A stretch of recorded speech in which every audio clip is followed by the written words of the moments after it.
Hey everyone, how are you today? I have a question for you, as always. So, have you ever found time, like in the evening or sometime to be able to read quietly with your child or read with your child, or listen to your child read? It's been a while.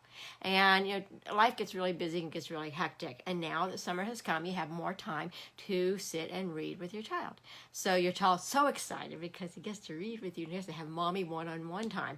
And it's just a really special time. It's a special time for both of you. He grabs his special book, his favorite book that he wants to read to you. He snuggles up right next to you in a nice Sophie couch, and you put your arms around him and you're just waiting because you want to have this bonding time with your child, right? So the child opens the book, he's so excited, and he begins reading. Word by word. Skip that word. Misread that word. Not sure what that word is. By word. By word. And one of two things happens.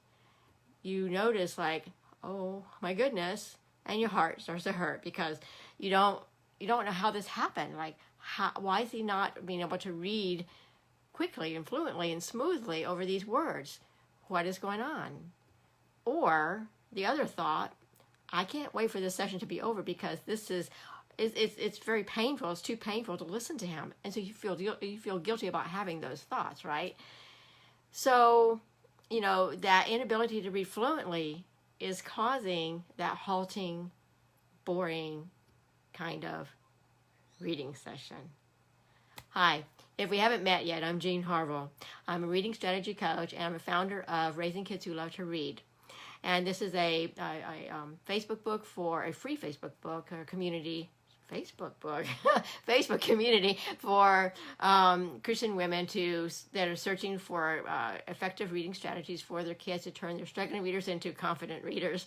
And so I share this video of other moms who also have struggling readers who could benefit from our discussions and our talks that we have on a daily basis here. So fluency, what is it?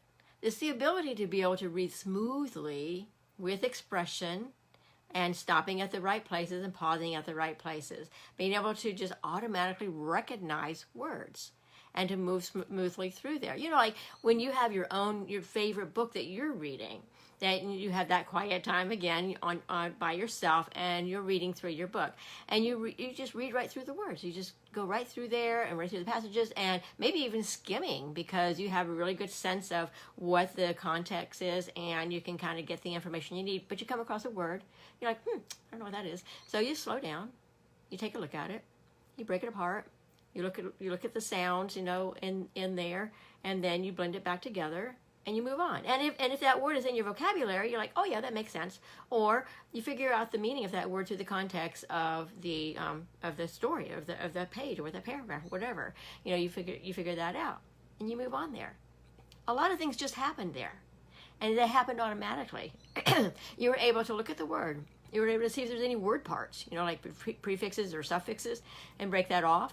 You were able to take a look at the root word, and you were able to look at the order of those sounds and read those sounds, and then put the word back together, and through the meaning of that root word and the meaning of the prefix or the suffix, you're able to determine, and then your context, oh yes, I know what that word means.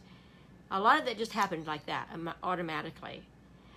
So phonemic awareness is that umbrella term, or the umbrella term phonological awareness, is being able to notice the number of sounds in a word, the order of those sounds in the word. And if you're not able to do that, hey Leslie, if you're not able to do that, then those sounds become jumbled up. You see the sounds in the right order, but when they're processed in the brain, they come out twisted around. Let me give you just a basic example. So let's say, excuse me, you see the word step, S-T-E-P, step, but you read it as pets. And you're continuing along the reading, you're thinking, wait a minute, that didn't quite make sense in that sentence because I'm not reading about pets, I'm reading about steps. So that didn't quite match or make sense. So you stop and you saw step, but you read it as pets. So phonemic awareness is being aware of those sounds and the order of those sounds, and what was said didn't match what you saw. There was a mismatch there. So that kind of cued you in, like, wait a minute, let me go back and check that word again. So being able to notice that difference is key. And that's one of the things that we can do with our kids as they're reading. If you notice that they are getting those sounds mixed up, go back and you simply have to say, let's take a look at this word. And you can isolate it with maybe a card either above, so he's not looking at any other words. Let's look at this word and read this word. And ask him, does what you say match what you see? And giving him that question so that he can self-correct himself as he's reading, does what I say match what I see? Does what I see match what I say? Is there a match going here? And they can oftentimes go back through and say, yes, that's exactly right. And that makes sense now.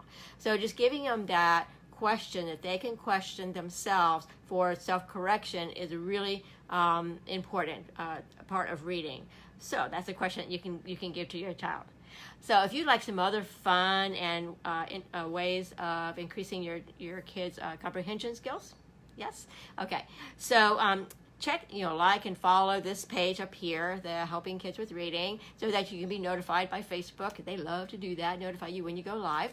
And so you can also check out the Raising Kids Who Love to Read Facebook community for Christian moms who are looking for effective strategies, reading strategies to help their kids to be able to, stop the struggle and to move more toward that confident reader edge that we want our kids to be able to do.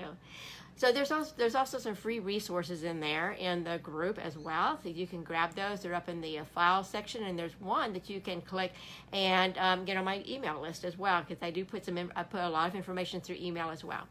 And then you can, invite any of your other mom friends who have struggling readers as well, and have them, take a look and see if they want to come into our group. There are like 3 pre-joined questions that, if you wouldn't mind just answering them, because that gives me a sense of what you're looking for and some areas that I need to touch on. So comprehension is a big area that everybody is touching on, and so I'm pointing and taking these lives and looking at the different things that support comprehension, and one of them is phonological awareness. So we're going to be looking this week at fluency, and fluency definitely affects comprehension as well. So we're going to look at the different things that need to be in place for fluency to happen, the flow of words when they're reading. So I hope you guys have a great day, and I'll see you guys. Bye-bye.